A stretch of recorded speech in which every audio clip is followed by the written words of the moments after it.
when the fear of staying the same outweighs the fear of change, you will change. And that's what propelled me to move forward. Because I was too afraid of staying in the same place. And just like I said, just doing the same thing day after day after day after day. No, I can't. I obviously left the US, as you mentioned, in 2022, but everything really changed for me during COVID in 2020. I was an acupuncturist, and I was living in Northern California in Marin County at the time. And then COVID happened, and I was living on, my overhead was $10,000 a month just to stay afloat. And when COVID happened, I stopped working at first for 3 months, and I realized I could live on half that, which was a big eye-opener for me. Hey everyone, today's conversation features Kimberly, and a digital nomad and expat living in Portugal since 2022. Mhm. Okay. She's also the host of a podcast, Expat on a Budget, and writes a Substack newsletter of the same name, where Kimberly shares valuable tips for those considering to move abroad. Kimberly started Expat on a Budget with one mission in mind: to provide practical advice and insights for people navigating the challenges of moving away from their respective home countries. Kimberly, thank you for your time and being here. I know we connected through Substack. I think, in fact, you were one of my first follows. So yeah, quite quite honored to meet you. I think when I was going through your Substack, I was like, she's a nomad. She lived van life. She has a really good Substack where everything's quite organized, and I really like how you organize your Substack, and that was like one of my inspirations for like lining up my Substack. So yeah, huge shout out to you. Thank you. That's really sweet. I appreciate that. Thank you. Yeah, to start, can you give us an overview of your background and career experience? Okay, how long do we have? I'm kidding. I'm You have kidding. the floor. I could go on for hours. So I obviously left the US, as you mentioned, in 2022, but everything really changed for me during COVID in 2020. I was an acupuncturist, and I was living in Northern California in Marin County at the time. And then COVID happened, and I was living on, my overhead was $10,000 a month just to stay afloat. And when COVID happened, I stopped working at first for 3 months, and I realized I could live on half that, which was a big eye-opener for me. So I had been wanting to move abroad for about 10 years, maybe even longer, and I had been researching it, but I wasn't ready. And COVID and a painful breakup, which is, I add a lot more drama to it than there really was, really spurred me to take the leap. And the first thing I did was move into a van for a year and travel through the US to know my country, and also as a way to look at other places that I'd never been, other cities, because I knew if I ever moved back I had already decided to move to Portugal, but I thought if I ever moved back, where would I want to live other than California, because it's unaffordable. So I spent the whole year going through the US in the van, and while I have some favorite places for sure, what surprised me was that I learned I could really live anywhere. There are pluses and minuses, but more pluses about everywhere I went. And that was really enlightening and fun, and it was an amazing year. And then I packed up everything before I moved into the van, but then I packed up even more and moved to Portugal. So you closed up shop during COVID. Whereabouts in COVID is this timeline started? Well, we went into lockdown in March. Mhm. And so I stopped working. I didn't work for 3 months. So March, April, May, I went back to work June, July, August. I closed again for 3 more months. And then I worked again for 6 months. Wow. Um, and then when did you move into the van? In 2021 August. It was so weird because I had the whole thing figured out. I'm very methodical. I can't do I'm not a spontaneous person. I have to figure everything out. So I decided to do a converted van, which in retrospect, I wouldn't recommend. And 'cause everything that could break did break twice. So twice. Yeah, it was great. So, but it was beautiful. It was gorgeous. So I wanted to move in August. So I bought the van a year earlier. I found people to convert it for me, but I had to work most of the year in order to afford the conversion. Mm, And I also financed the van mhm, until I could sell my car. And I couldn't sell my car. The van was finished in about June, July, they'd finished it, and that's when I sold my car and had the van to at least drive around, but I didn't fully move into it yet. And then I moved into it in August. I think it was around August, and then lived in it for a year, and then I moved to Portugal the year after in September of 2022, and I sold the van in August. wow. So fast 2 years for you, huh? Yeah. What was, um, what was your van? It was a Nissan NV 2500 high top. Yeah. Yes, I know exactly which one it was. So during the start of van life, where did you go? So at first, I went from California up to the Pacific Northwest. So Oregon and a little bit into Washington, and then something broke. And then I had to go back to Sacramento to get it fixed. I can't even remember. Everything broke, so I can't remember what broke when anymore. It's ridiculous. So then I went down to Arizona. So first I went to I went through all through Arizona. So I loved Lake Havasu and I fell in love with Sedona, of course, who doesn't love Sedona?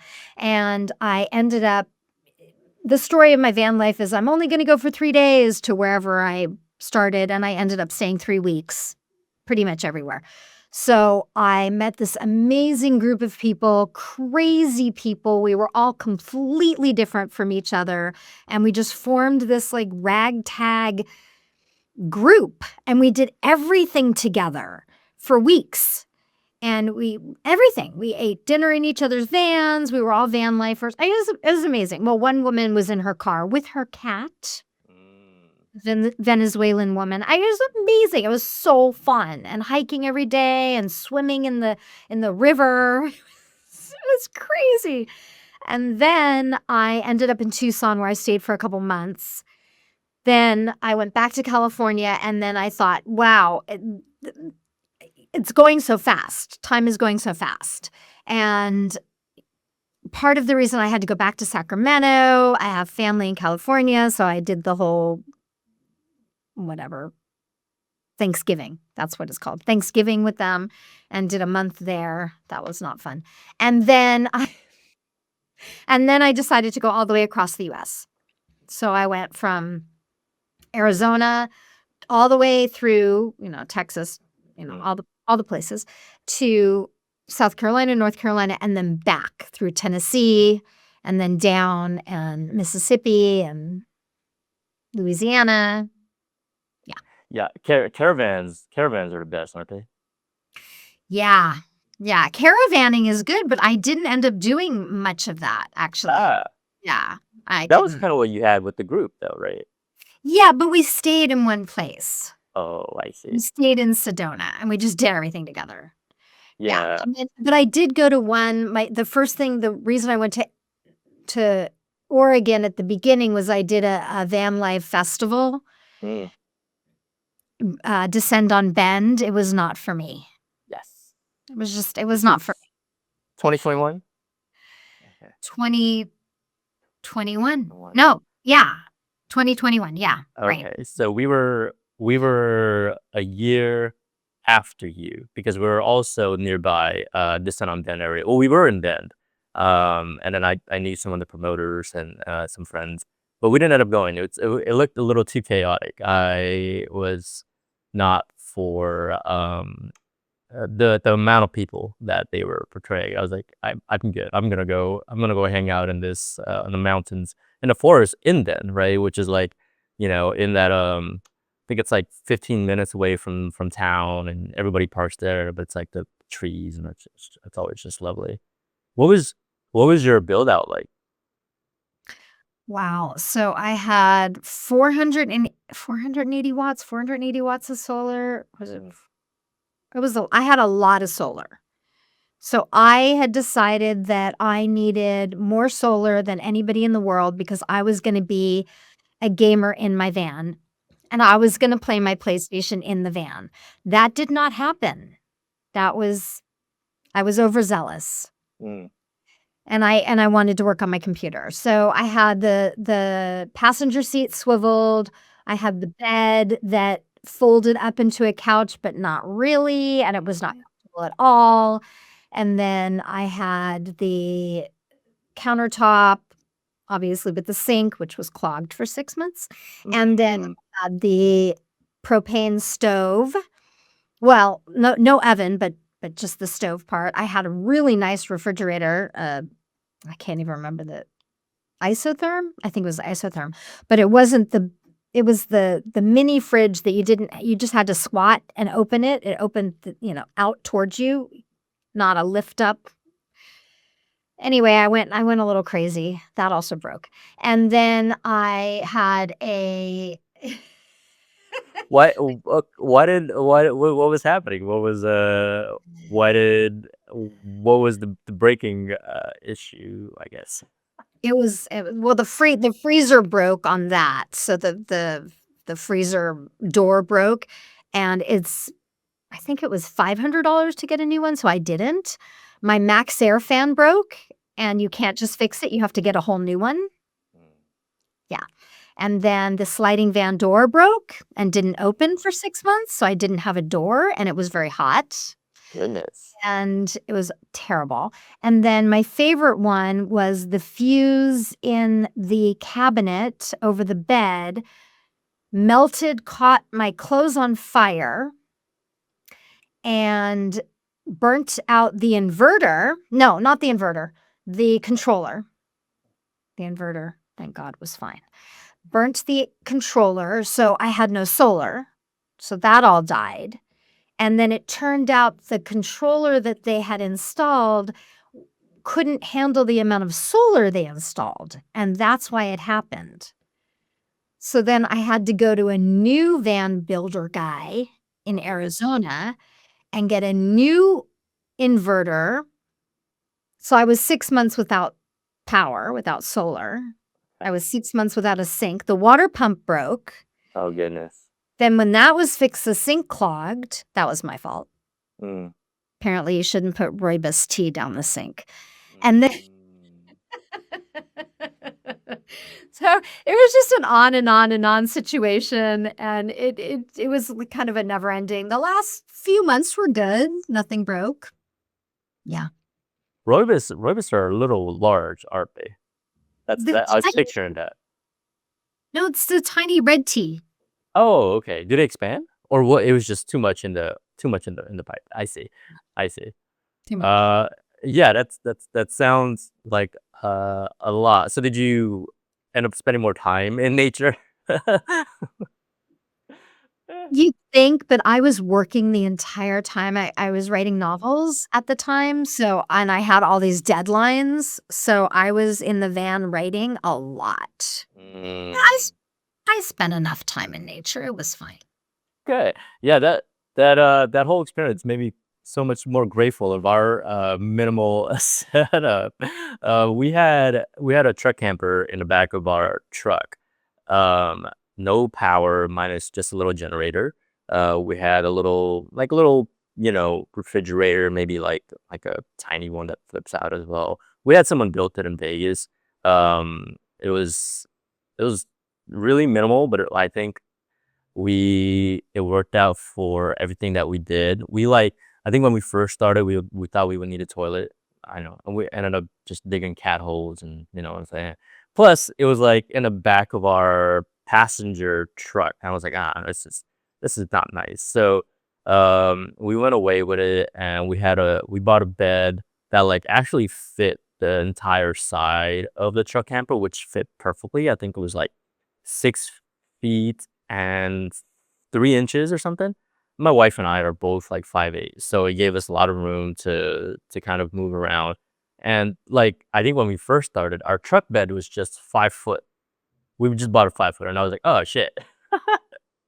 But, it actually was really, really comfortable. Oh my gosh, I think the only thing, like, for me is totally fine, right? Like, cold. Some places we were sleeping in, like, 0 Celsius weather, and, like, I was cozy, but my wife was like, "I'm freezing." So there was a lot of, that part where we just had to figure out, like, bed warmers and blanket warmers and all these things, but we also had, like, an overhead where a cab bed was like, storage. It actually was really, really perfect, and it was like it was a it was a trial for us for about a year and a half. So kinda like you, right? Like, whenever I had a project or whenever, I had to travel for work, we would and a lot of my work is planned ahead already, so, we would spend a few weeks on the road, park the truck, in a storage unit, fly back, do the work, and then fly back again to continue traveling. So it was a good mixture of, like, quote unquote roughing it and also staying at, like, 5-star hotels with clients that paid. So it Well, was pretty nice. yeah, and that's cool not having see, I wanna do it again in Europe, but not full time, like, more like that, where it's a couple months and come back. So you finished van life August 2022, a little before that. Yes, uh, August, September, so Jul I think I finished Jul at the end of July because in August, I got an Airbnb in Oakland, California, and I stayed for a month. And while I was trying to sell the van and move storage units from bigger to tiny, tiny. I mean, it was pretty tiny anyway, but even tinier, and say goodbye to the friends forever kind of thing. Yeah.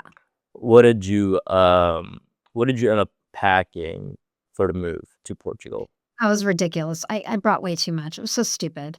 I had 2 huge suitcases, those really big suitcases, and a dog, and the dog crate, and a backpack, and nowhere to live. Mm. So if you have a place to live, okay, but I had nowhere to live, so I don't recommend it. So I had to get a storage unit in Lisbon and put everything in there and buy a tiny suitcase and just because I'm a pretty I c I'm a pretty conscientious or minimal packer if I can pack in a carry-on and travel for 2 months or 3 months. For so I could do that, but for some reason, I got a little, carried away. So, yeah, so I moved everything to a small suitcase, and then I traveled for 3.5 months without a place to live in Portugal. How how did you navigate that? Which part? Those the home issue. Yeah, it was weird. I had decided that I had never been to Portugal before. Hmm. I didn't really know anybody here, and I was solo. So I decided that I did a bunch of research, and I thought, "Okay, I could live in the biggest city is Lisbon, but I knew it was gonna be the most expensive. The second is Porto, and the third is Braga. And so those are the cities that I checked out. And then I was also interested in the fourth, which is called Coimbra. And I thought, well, wherever I find the perfect apartment, the one that I really love, and I had a whole list of what I was looking for, that's where I will live, no matter what, which is kind of how I'm live my life. I'm like, well, you gotta find what you are most comfortable with, whatever that means to you, comfort, and go there. So I was in Lisbon, and I got a text from a friend, acquaintance of mine, and she said, "Hey, a friend of mine's landlady has an apartment available in Porto. Are you interested?" And I said, "Sure." And I talked to the landlady, and she said, "When can you come?" And I said, "Tomorrow," or whatever it was. And she said, "Okay, you have to get here soon so that I can show you the apartment because a bunch of other people want it. But they're not in Portugal. So you have first dibs. Plus, because you know this other person, friend of a friend, whatever." So I came here to Porto. I came to this apartment, the one I am in now, and it was demolished. It was down to the studs. It looked like a murder scene. I'm not a visual person. I had no idea what it was going to look like finished, no clue. And I walked through it and I thought, this is awful. It looked really bad. But it was 3-bedroom, 2-bath, and that was on 2-bath wasn't necessarily on my list, but 3-bedroom was on my list. And it was under 1,000 a month. And that was on my list. So at the end of the walkthrough, she said to me, "Well, what's your decision?" And I said, "Well, when do I have to decide?" And she said, "Right now, because somebody else will take it if you say no." And I said, "Okay, I guess the answer is yes. Will you accept me?"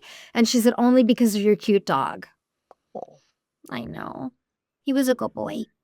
Oh, he was. Oh, Yeah. was. Yeah, it Oh, was. sorry. Yeah, he died. Yeah. Poor man. But anyway, he had a good life. He was 16, 17, something like that. Yeah. Do you have photos of him? Yes, of course. Oh, yeah. Of course. Send me some photos. I'll make a little tribute slideshow along with this as well. Oh, yeah, 17 is a good age. Yeah, and I adopted a new dog here a year and a half ago. So she's crazy. She's the sweetest thing in the world, but she was feral. And Okay. yeah, my last dog was an adopted dog too. Uh, So yeah, a rescue. So so 3-bedroom in Portugal, sounds pretty massive. well, the bedrooms are small. I can't, and they don't have closets. Uh, So I can't fit. So my bedroom has a bed and an armoire Mm. for the closet, and that's all. And one side table, one bedside table. There's no room really for another one. And then the guest room, quote unquote, which is really my clothes drying room because I don't have a dryer, is one bed and one dresser, but no room for an armoire. But my office is huge, and it's got 2 desks, a sitting desk, a standing desk, and a whole area for yoga and weightlifting. Whoa. Yeah, and my living room is small, couch and chair, and a table, small kitchen table. And then the kitchen, 2 people can barely fit in it. It's super tiny. And then I have a patio, not a patio, but a terrace, whatever they're called, wraparound balcony. Yeah, kind of wraparound, kind of. So what was the adjustment process like moving in? I'm assuming you had to go to storage, bring in all your stuff from storage. Was that in another city or same city in Porto? It was ridiculous. No. All my stuff was in Lisbon. So I had 2 suitcases in Lisbon. But then I decided it would be a great idea to buy a bunch of crap while I was here. While I was in Braga, for some reason, I bought a bunch of stuff in Braga. I brought it back to Porto. I got another storage unit because they're really just 30 euros a month. I mean, they're very reasonably priced here. And then I put all the stuff from Braga into the storage unit here. Then I took the train down to the Algarve, and I stayed with somebody for 6 weeks in the Algarve, but I could only bring a suitcase Hmm. and the dog. And then I went back to Lisbon, where I met a friend, and we had this amazing time and just hung out in Lisbon for a month. And then I rented a car, and I took all the stuff out of storage, and I drove it up to Porto. I had to stay in a Airbnb, and it was a booking.com, whatever, for 2 nights, and I had to order the bed to be delivered on the same morning that I was moving into this apartment. Mm. Okay. And take all my stuff out of storage and carry it all up here because there's no elevator. Yeah. So the biggest Well, I've had a lot of challenges. One is that I didn't even know where to go for furniture. I had no idea.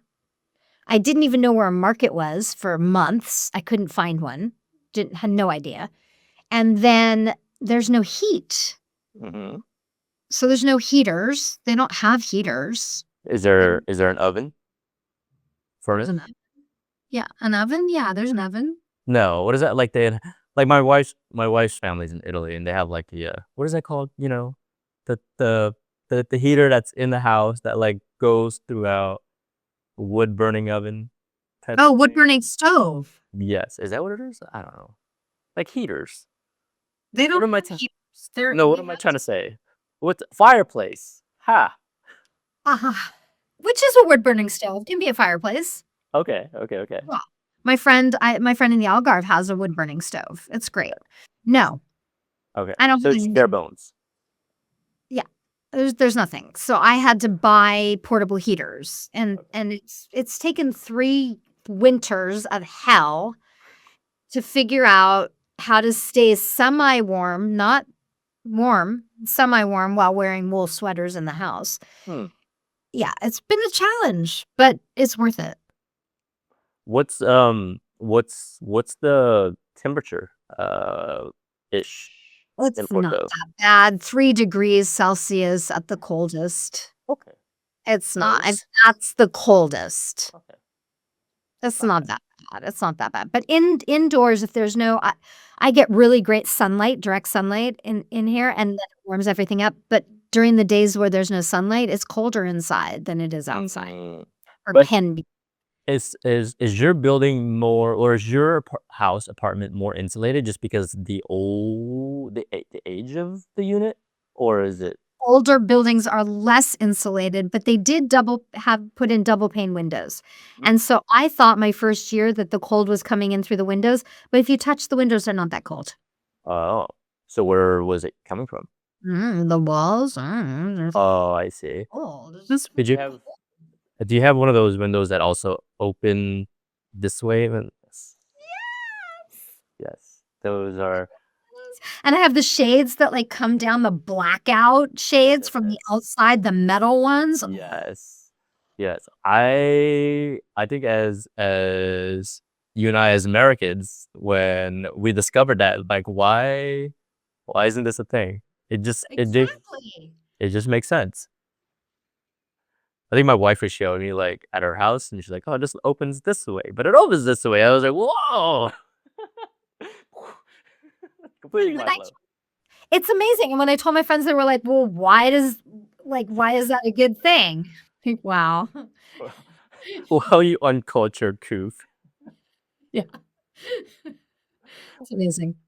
Yeah, so you've been there for a year, somewhat a year and a half in your current apartment, or 2 years? 2.5. 2.5 years. Wow, that's fast. What's the adjustment period like going from Northern California to van life to Porto? I don't even know what to say about it. It's an adjustment. I'm the kind of person that I love new experiences, but I'm not the kind of person that has a honeymoon period. So a lot of people describe their first year in Portugal or any new country as the honeymoon period. It's all new and it's exciting and they're in love. I am not that person. I am the person that the first year sucks. And it's funny because my sister moved to Paris in the 90s and lived there for 20 years, and she said the same thing. And her first year sucked for different reasons. They didn't have the internet. She couldn't make friends. It was really hard to meet people. So I didn't have that. I met a lot of people, but for me, it sucked for different reasons. My dog was sick. I had a bunch of physical accidents. I couldn't find the grocery stores. I had other adjustments. But van life, I don't feel like it. Yeah, I don't know. I mean, it was an adjustment, but it was fun. Yeah. What did you feel like you needed an adjustment period? From van life to living in Hawaii? Yeah, or to living in van life and then moving to Hawaii. No, I've always been really minimal. Um, Majority of the stuff I own is video gear. That is really, the stuff that takes up the most space, but I'm grateful that my parents have this extra space in their house that, I can use as storage. But no, like, I think for myself, I'm super minimal. I can live like yourself on a backpack, no issue. And then moving to Hawaii, like yourself, we moved with a suitcase and a lot of my gear, and that was pretty much it. And then, we're doing Asia for about 4 months in roughly 30 days. Um, and then we're just doing a suitcase there as well because my brother is there, I have family there. So it's quite easy for I think for us, it's like as we keep moving, like your stuff just gets smaller and smaller, and even in our current apartment here, we have no furniture. Like everything was already furnished when we moved in. Of course, it's pricey. uh, but it's we're also beachside Hawaii, and it's one of those things. Which is actually one of the reasons why we're going to Southeast Asia because our lease is up. So I'm like, all right, instead of paying rent, I'm just gonna use 1 month of rent to live a year in Asia. So something like that. So yeah. It's not that much, but I love it here and I love Hawaii. The community where we are is amazing. We have really great friends. Um, but no, we're really looking forward to our time in Asia. I think my wife is a yoga teacher in meditation, and we're doing some meditation retreats in Thailand. And I think getting more grounded because, like, I think like yourself, when you're in the States, you're just circling this rat trap, and you don't really know what the bigger purpose is because you're just kind of going. So I think it's good that we see family, settle down, ground, and have a bigger plan on what our next few months, years here look like. You know, Hopefully, we'll be in Europe to visit you. That'd be great. That I think when my wife and I first met, a couple of years ago, about 5 years ago, she was gonna do a van life trip down to Portugal because north of Italy to Portugal is not too far. So it might still be in the future. So okay, so grocery wise, you found that all you found all your shops. Yeah, I figured it out. I mean, the coolest thing and the easiest thing is there are frutarias, which are fruit stands, basically, little shops.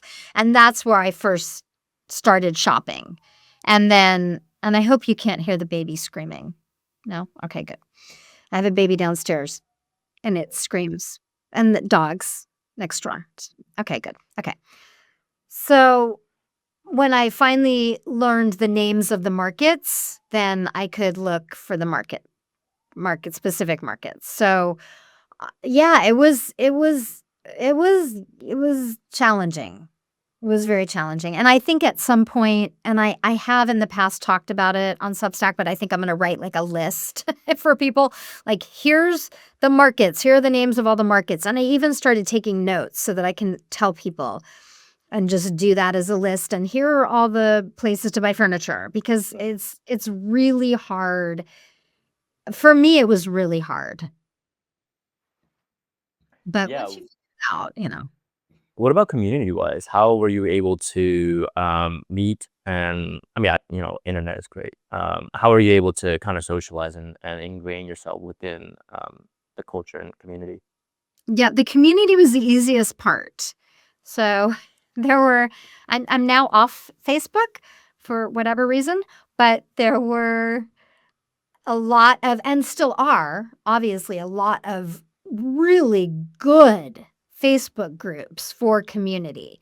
And I didn't cancel my account. I just took a break so I could go back.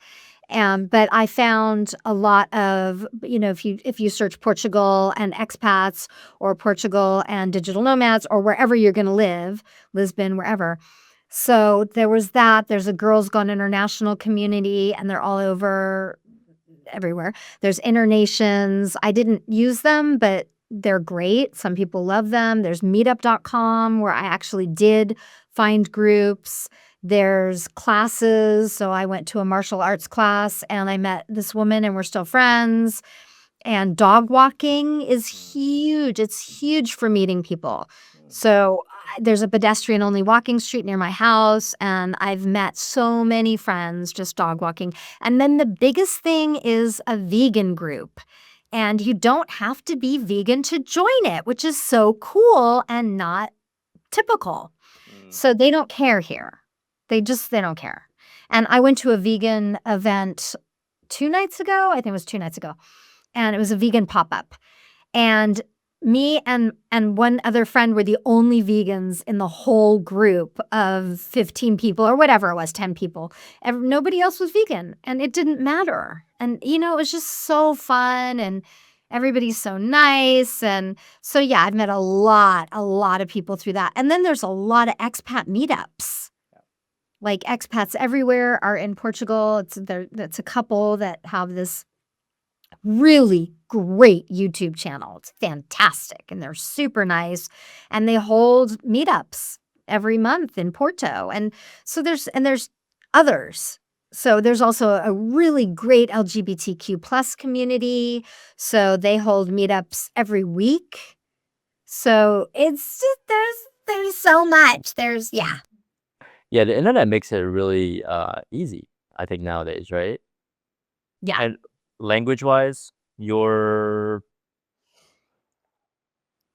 Language-wise is a big bear, and it's a bear in the room. So, yeah, I started listening to Portuguese a year before I moved here just to learn the cadence of the language, or as my sister says, the music of the language. My sister's a polyglot, so she's been really, really helpful, actually. And then I also took classes. I had a tutor a year before I moved here that I studied every week online. And then I also joined a class, and I met one of my closest friends here. I met in the class. And so we were friends before we got here. I mean, not friends, but we knew each other from the internet.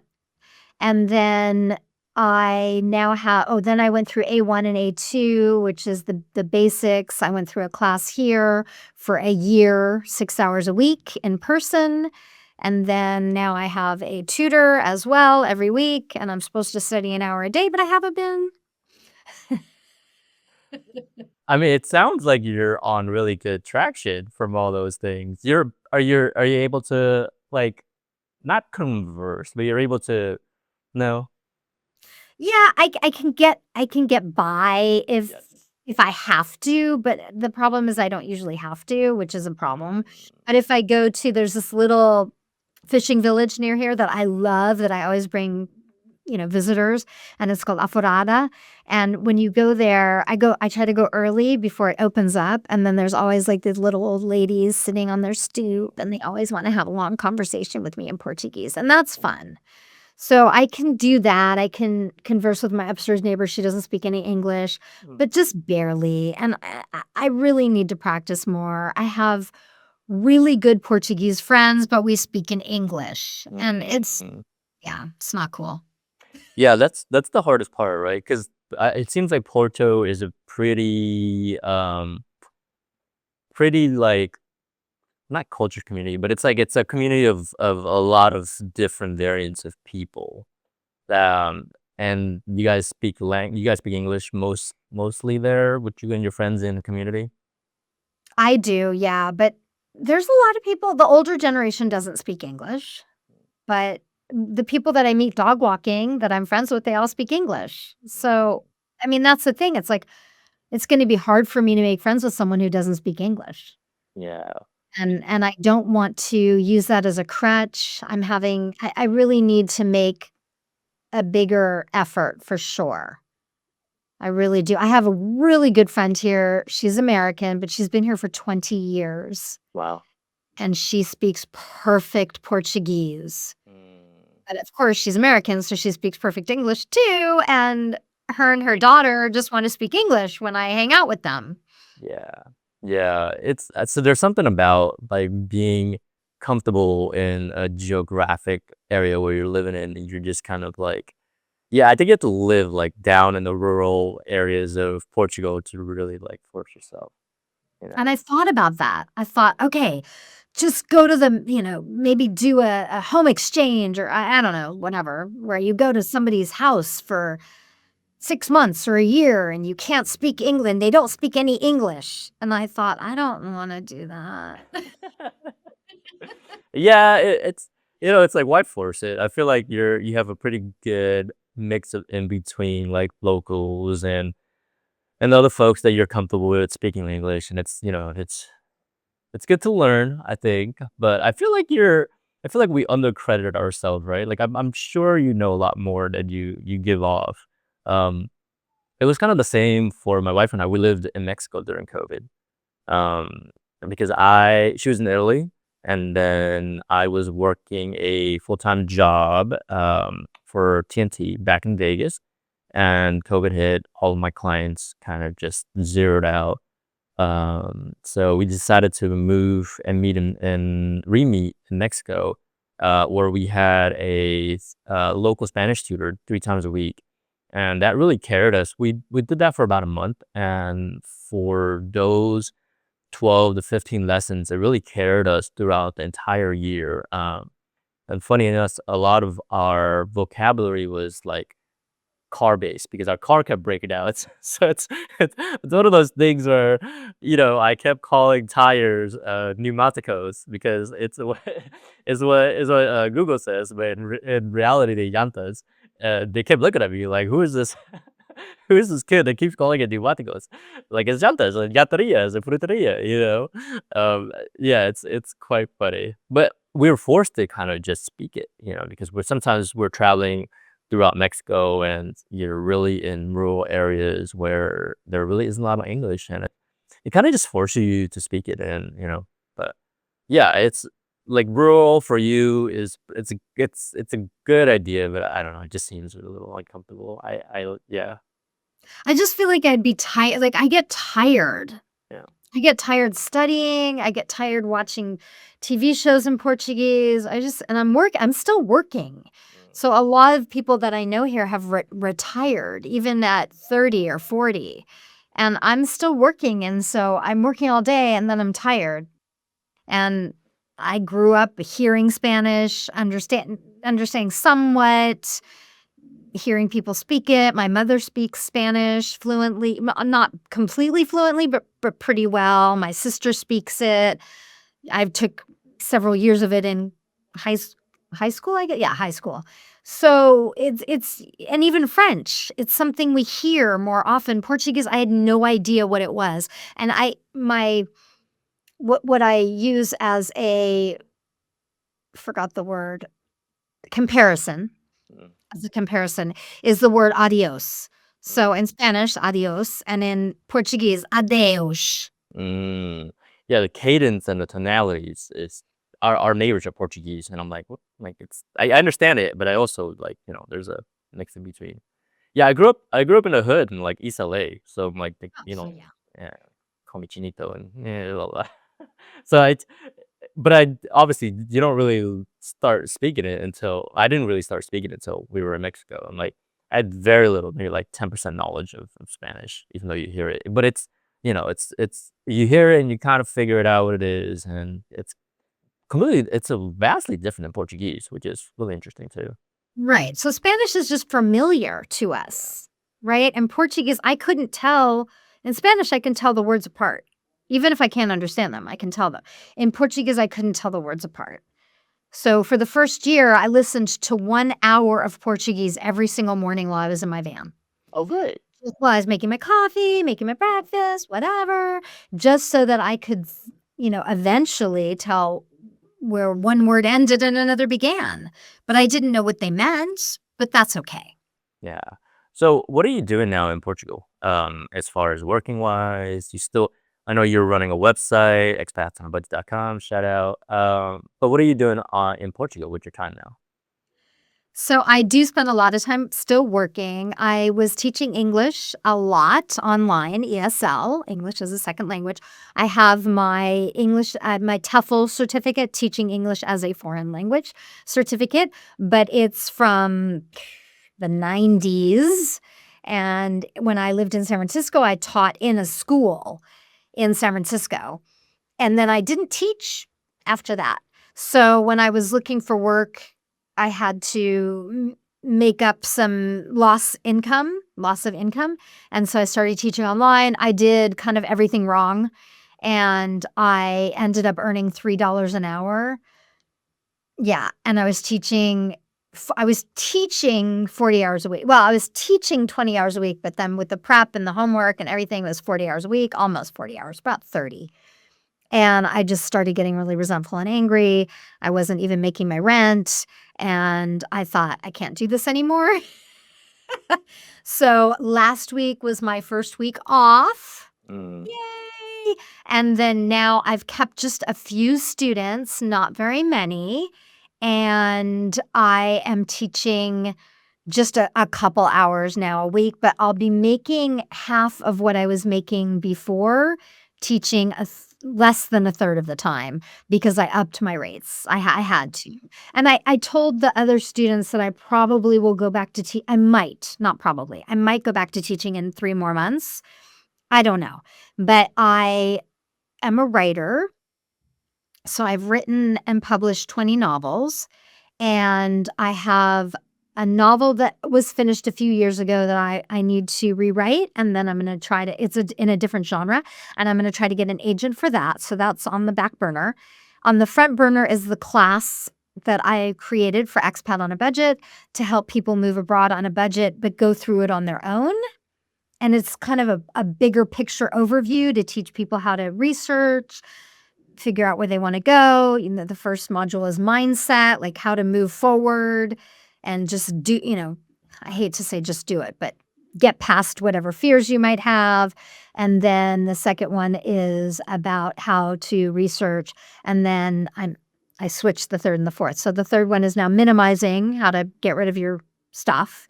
And then the fourth is finance because it's on a budget. So how to make the budget, keep the budget, stay on the budget, look for places on a budget, and that kind of thing. So I need to finish the class. So that's first and foremost. But then I just got freelance job to write for International Living magazine, which I'm really excited about. And they've found me through Substack. Thank you. It was actually a woman on Substack who introduced me to an editor there. And she contacted me, and I was so sweet, so sweet. I appreciate it so much. So I have my first article due at the end of this month and a video, and I'm really excited. And hopefully that will continue, and I'll be able to keep writing articles for them. And then I'm hoping to branch out and write articles for other travel magazines or whatever, online, whatever it is. And then I also have some other ideas of things I want to do, including a whole nother book and some other ideas I won't go into. But yeah, so I'm an entrepreneur. So I've been an entrepreneur since I was 18. Yeah, What's the magazine? International Living Abroad? Oh, okay. International Living. That's it. International Living magazine. Yeah, International Living Magazine. All right, it's the biggest magazine for people who want to move abroad. very cool. Okay, I'll be sure to put them on my radar. They're So 2 quick questions on the module. It's the first one. How do people get over their mindset to moving abroad? Quick tip. Well, it's some work. It's some work. So I have the way that I look at it is I think daydreaming is the first way, is really focusing on what you want and letting yourself fantasize, because I think that moves us forward a lot, and I think more than people realize. And then figuring out who you can tell and who you can't tell. Mm.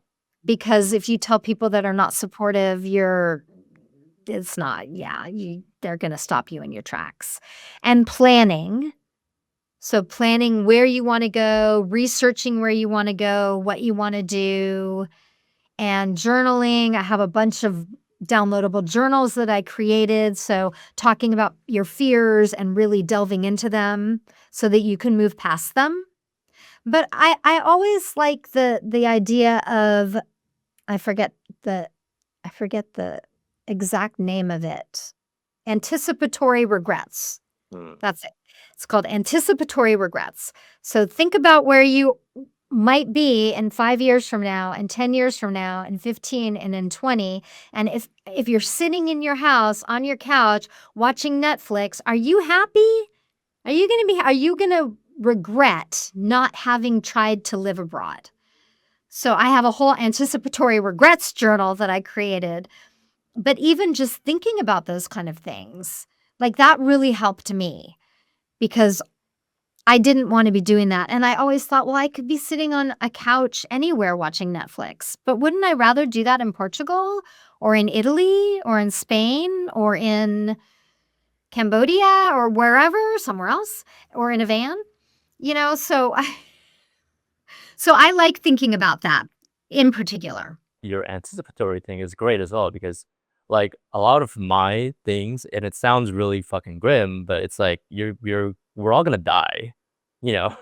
Like whether it's 5 years, 10 years, 15, it's like, well, would I rather live a life not living life, and just kind of going by, or like just do something about it. I don't know, whatever it is, like whatever it is you feel like in your daydream stage, right? Like all these things are up for grabs. Like I like to think sometimes like life is in a like we're kind of in a simulation in a way where it's like if you really want something, you can get it, you know? Yeah. And it, Yeah. And if you look at, I think another good thing to do is look at the other people in your life that haven't done anything. Now, I don't want to say judgy wise, like, oh, they never did anything, but people that have kind of circled the same, I don't want to say circle the drain, that's terrible. Circling the same job, they've been in the same job, they've been in the same house for 20, 30, 40, 50 years. I know somebody who's been in the same house for 50 something years. They've they've been sitting on the same couch watching the same television for 50 years and they've not done anything. I'm not saying they haven't accomplished things in their life, they definitely have, but they've never left that city or that house or that they travel 1 week here or 1 week there, and I look at that and I'm like, "Oh, that can't be me. I can't do that." yeah, it's really interesting because like for my parents, raising kids, raising children like us, like they didn't, it was very limiting, right? Like, I'm now 36, 37. And now like they see how my wife and I are living. They're like, oh, we want to live like that. So they're traveling a lot more. They're going on cruises. They're going to Europe. They're really living a life that I'm just like, I'm so happy you guys are living this life and not just at home. There are obviously like certain situations where people are raising kids or whatever it might be that they just can't do it, and I think once you get really comfortable within that life, it's really hard.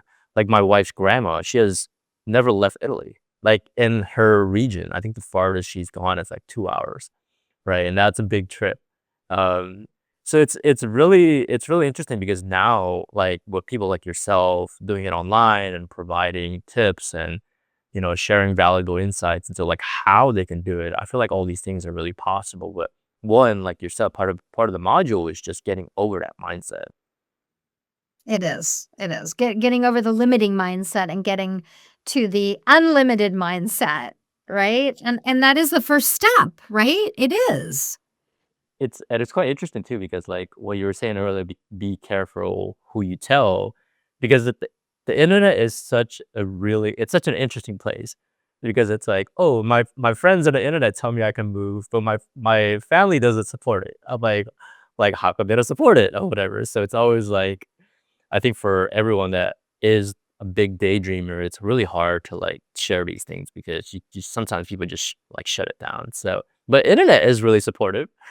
It's just That's true. And the other digital nomads and friends that have wanderlust or friends that travel, and that's what I say. I have 2 lessons on it, actually. One is, find the people that are gonna be supportive, and I have a full lesson on what to do if you wanna move anyway and somebody super close to you is not supportive, and how you can just I'm not a big lying advocate, but sometimes we just have to withhold. is this like an intervention type of thing? We d It's just omission. Yeah. It's just which is still lying. I'm Uh, 100% like, that is lying, but I have some case studies, and I have a case study of somebody who just omitted everything they were doing and lied and did it anyway because we can't live our lives for other people. yeah. Yeah, it's really true. I do like your fourth one. That's more on the finance side, right? Want to move abroad or what people it's really hard to kind of track the age range because I feel like a lot of people now want to move abroad, right? Before it was previously people that are retiring, and now it's you have a wide spectrum of 20s to retirees. Um, so who are some of your clients that wants to move abroad? Most of my clients are well, most are retirees. Well, no, I would say half. Half are retirees and but they're okay, that's not true. They're not retirees, they're still working. But they're retirement age or they could be retirement age, but most of actually all of them are still working. Okay. So, I would say the youngest they're in their 30s up to like oh, yeah, one of them's retired, 60s. He's in his 60s, yeah. So 30s to 60s. And I didn't mention, which I should mention, that the reason that I was able to move here is I do have some investment property. And so also during COVID, I realized, and the reason I moved into the van was I realized I was able to have a passive income of $2,000 a month, which is not a lot of money, but it goes a long way. And that's what propelled me to say, okay, well, I can move into the van and live on $2,000 a month.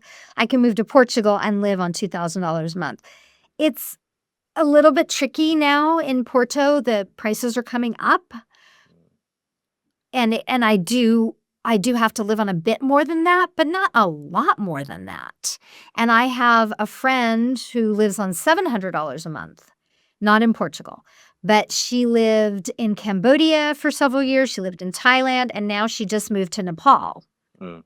And she's making it work only on 700 a month. She wants to eventually come here, but she's going to try to work online so that she can make more money to come here. But I love the idea of look at your budget, and if your budget is low, even 500 a month. She has a friend who lives in Cambodia on 500 a month, and the woman is not suffering. She has a nice place. She has to make her own food, but she still goes out and has fun. Yeah, 500 a month in Southeast Asia is very doable.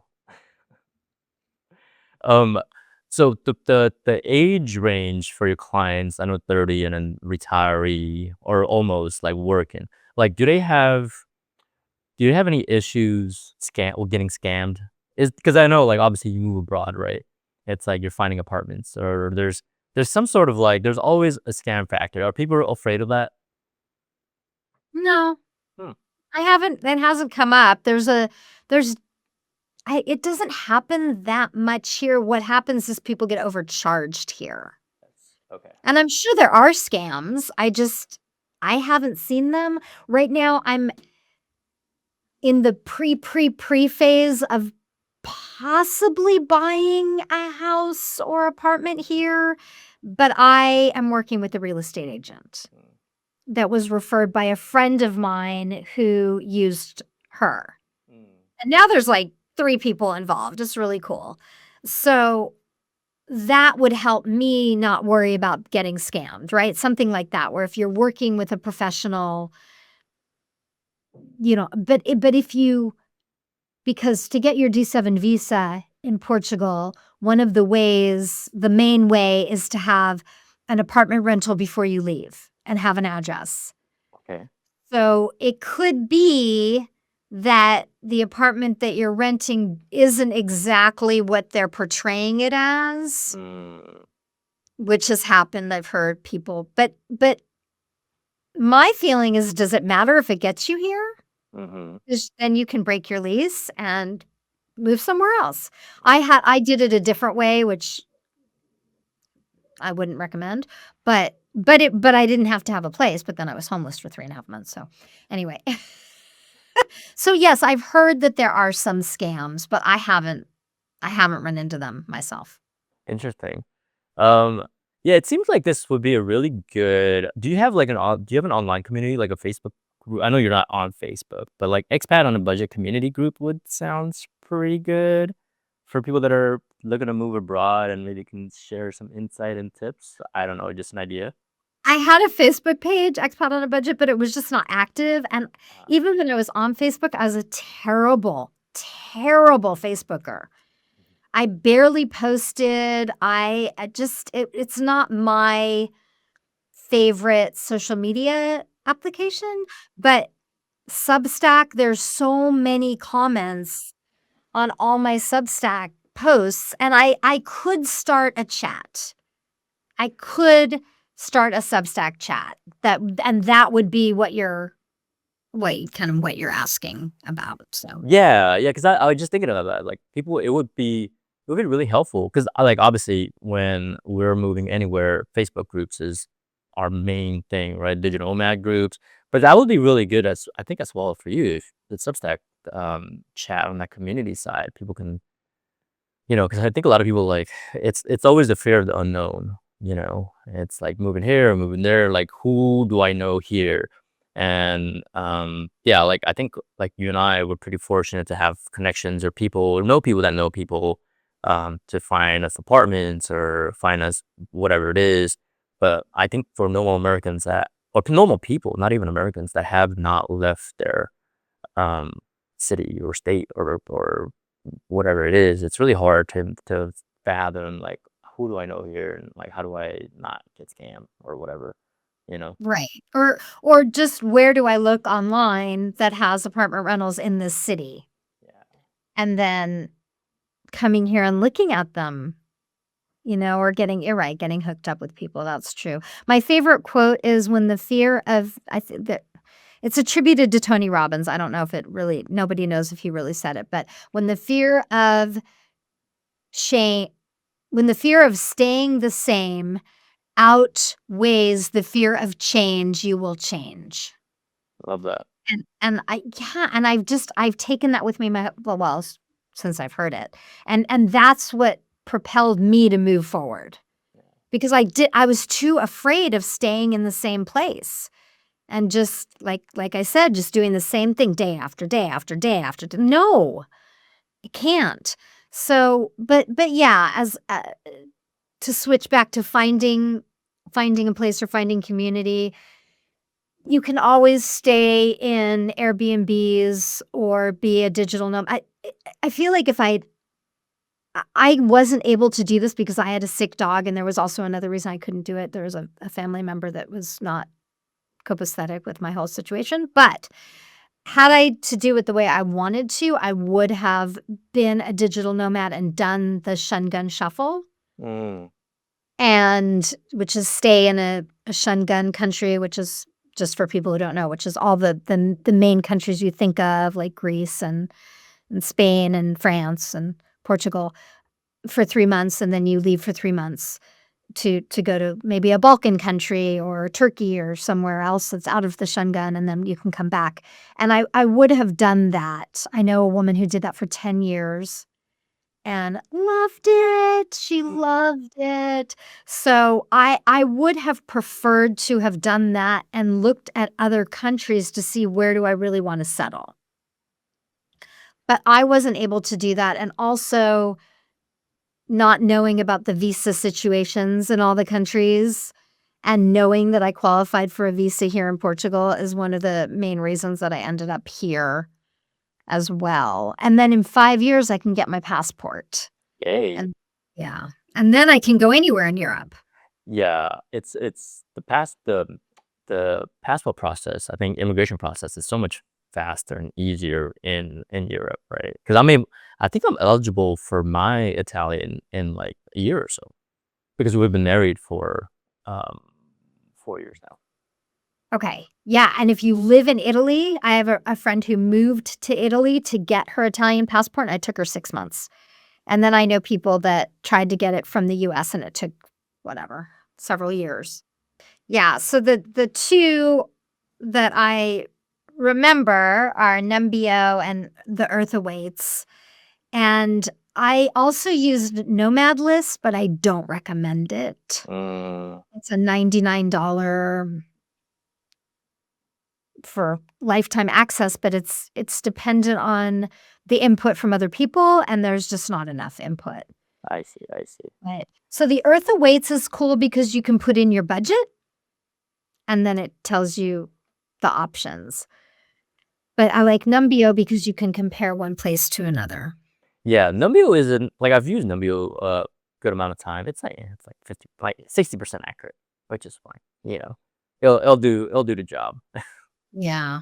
And I also use ChatGPT. Yes. I always start with ChatGPT and then I follow up Yeah. with something else because it's not completely accurate at all. Yeah, chat's a pretty good process to start with anything. Let's see where am I at. Oh, we're at an hour and 15. You wanna wrap it up? Yeah, that'd be good. Okay. Unless you have a burning do you have a burning question? Wait, let me take a sip of tea. I'm drinking reishi mushroom tea. Oh, that sounds delicious. Yeah. Well, it's not it's just for sleep, Okay. you know? Yeah, it's like getting to be 9 your time, huh? Yeah. Gonna be 9:30. It's time for bed. Yeah, I know. We've No, I go to bed really early. It's ridiculous. Well, I don't go to bed early, but I get ready for bed early. Yeah, we've same. Last 2 weeks been waking up at 4:30 a.m. So we've been sleeping at 8:30. My wife, Why? she teaches at a retreat. Well, she was teaching at a retreat on the other side of the island, which takes about an hour to get to. It's a small island, but it's this you have to go around. And it's the traffic is really silly, and so we have to be there at 6:30. We have to wake up at 4:30. It's an I'm used to it just because being from LA. But waking up that early is not good for anybody. So I understand. All right, What island are you on again? Oahu. Oahu. Okay. Yeah. That's the only one I've never been to. Ah, yeah. We've been here for almost a year, and I really want to check out like Big Island and a bunch of like smaller island. Like I want to check out Molokai, which has a lot of deers and like pretty like local. Um, yeah, we like it, but it's just I don't know.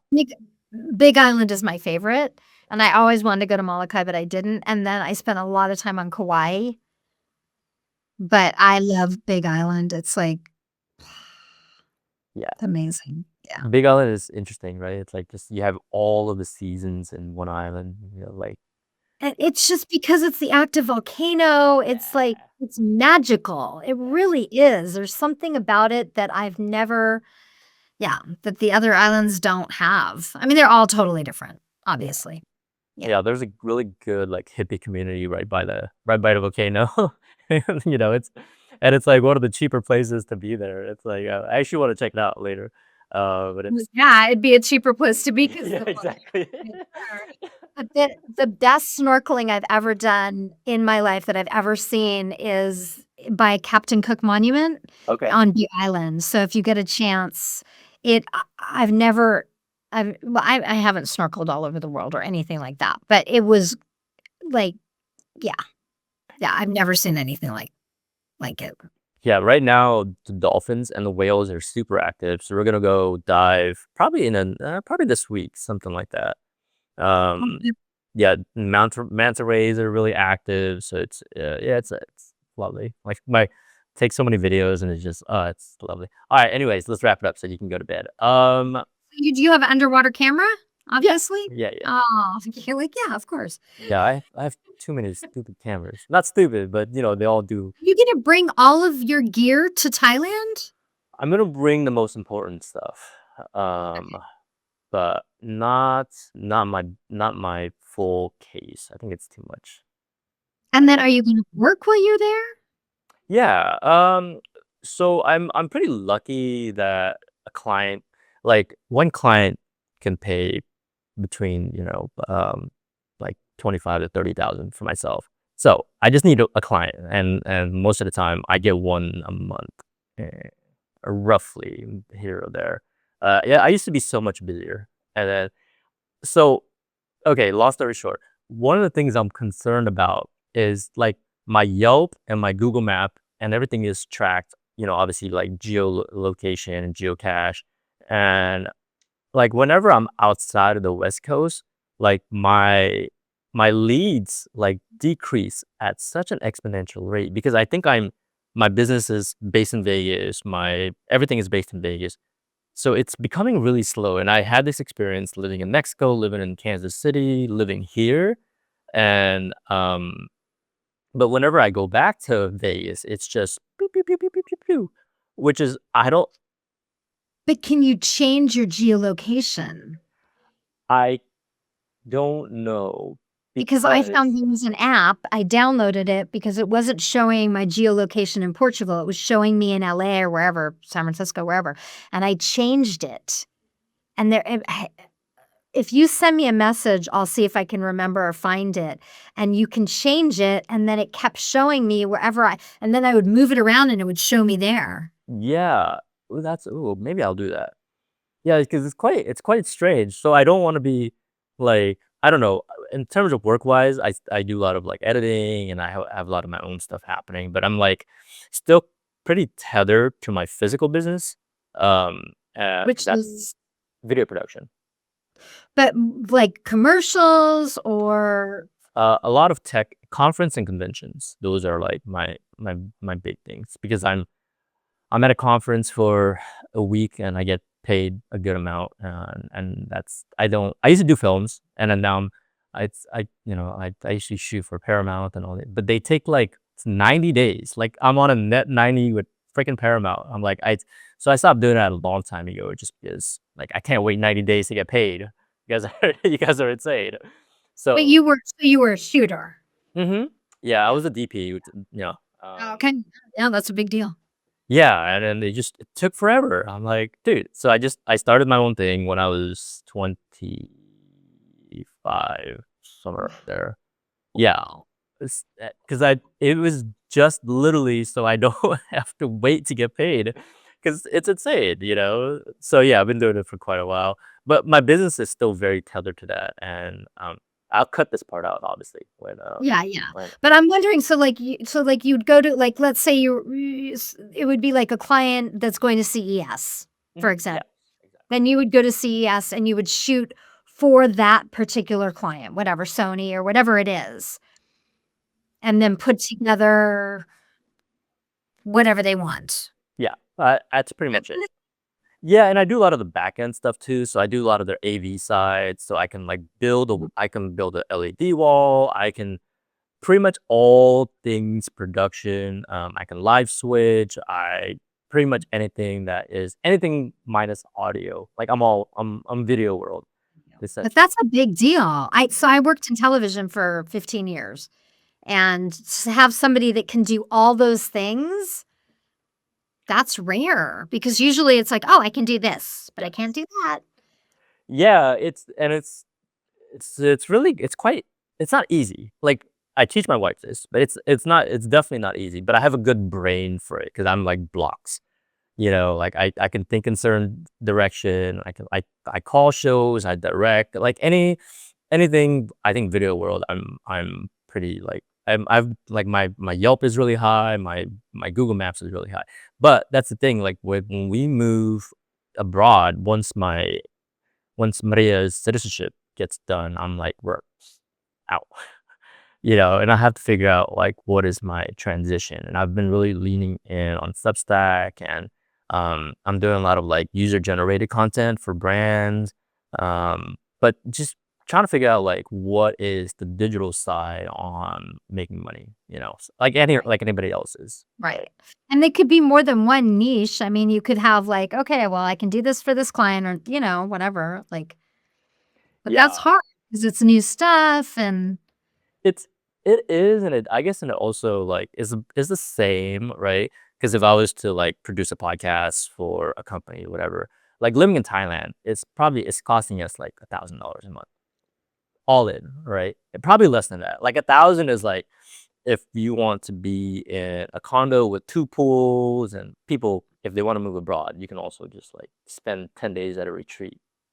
right? Or you can do woofing, work away. There's another one I always forget the name of, home something. I know I'm covering that in the lesson, but I think people don't realize, like, you can do this with no money. Yeah, yeah, minus the flights, I guess. Yeah, yeah, Minus the yeah, you gotta be able to eat, but woofing and work away are room and board. yeah. Yeah, so far.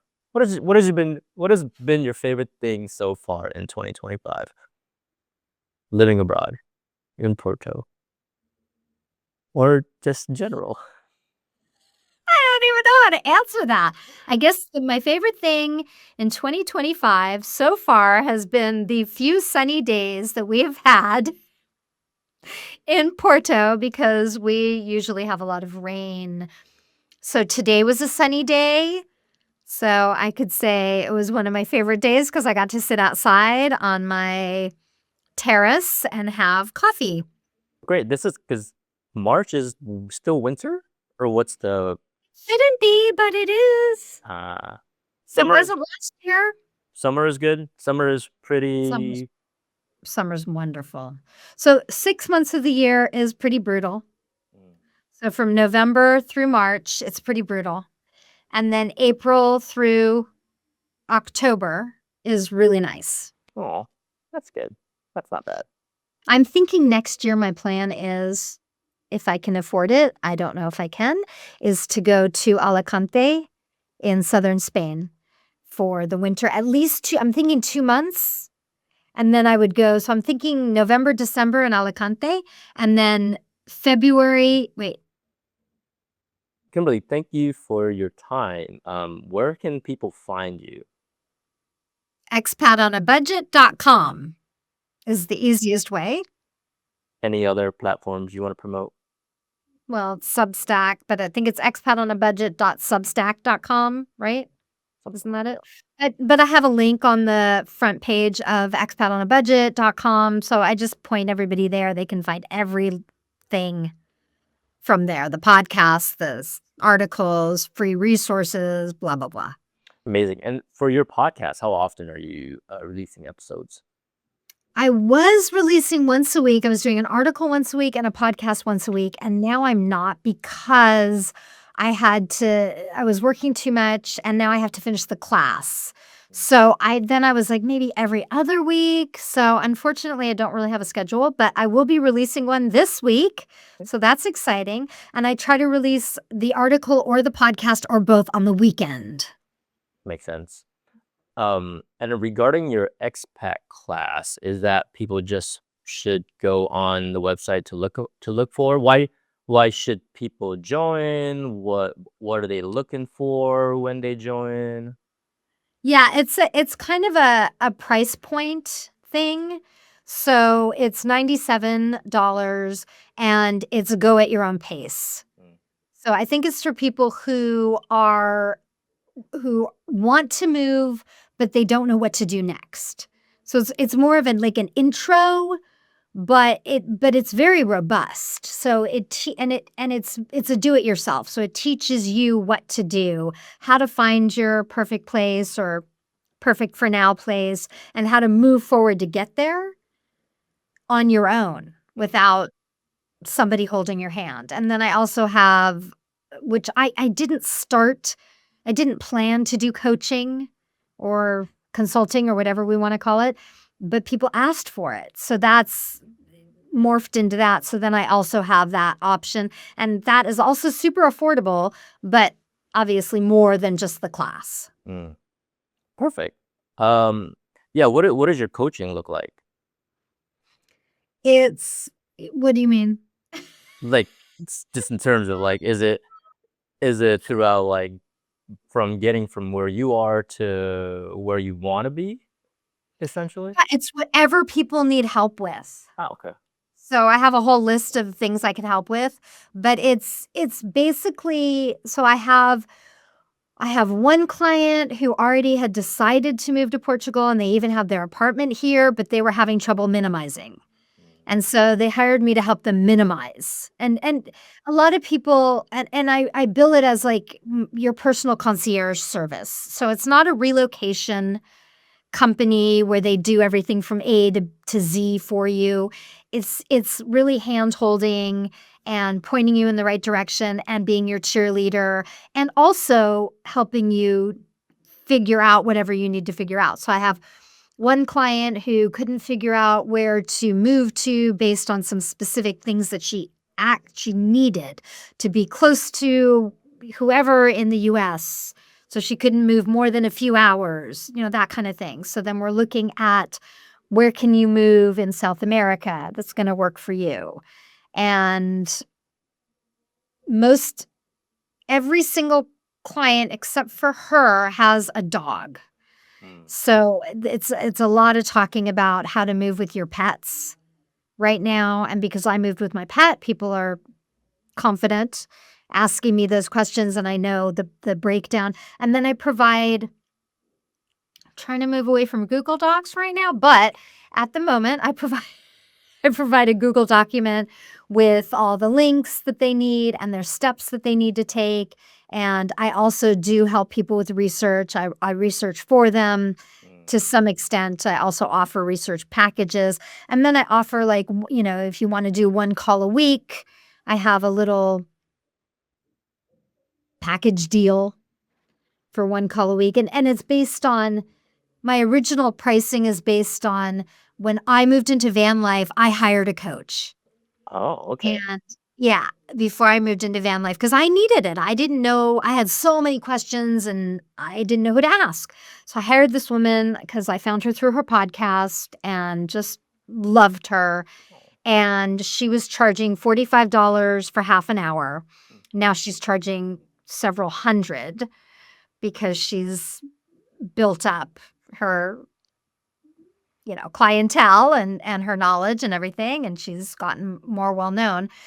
But I really liked that format, that price point and the half an hour, and so that's what I'm offering. And then I actually still have a writing coach, and he's $99 a month. He also upped his rates, but he keeps me on the lower rate because I was his first client and his longest client. So yeah, he's really sweet. Been with him for years and years. So that's another thing that I took from him. So I offer like a $99 a month for 30 minutes a week, and these are video calls. Lovely. Yeah, it's really cool to see how people are kind of navigating digital stuff, right? Yeah, so cute, right? Absolutely. Yeah. And there's so much room Yeah. there's room for growth. There's room for change. I don't know. It's really cool. Yeah, I'm getting like big part of my Substack as well is I'm offering coaching for freelancers. Um, Obviously it's a huge one, right? Like from my side, I provide like contracts, SOPs, like statement of work, like all these things that I had no clue what was happening when I first started. So all these things were kind of just like in my wheelhouse. I'm like, well, I can offer this as a coaching, and that's really cool to know that there's a van life coach because it was like, oh yeah, all right, well, cool. Yeah, she's great. She's amazing. Holly Priestley, it's her name. She's Oh, amazing. shout out Holly. Yeah. Yeah, super cool. Kimberly Ann, thank you so much for being here. I really enjoyed this conversation today. I really enjoyed your time. Thank you so much. And people can find you on expatonabudget.com for people that want to move abroad, that are scared. Kimberly's a great coach, full of enthusiasm and education and knowledge. Oh, hit up Kimberly at expatonabudget.com, and we will see you later. Oh, thanks, Kenny. I really appreciate your time. This was really fun. And yeah, we could keep talking for hours and hours, but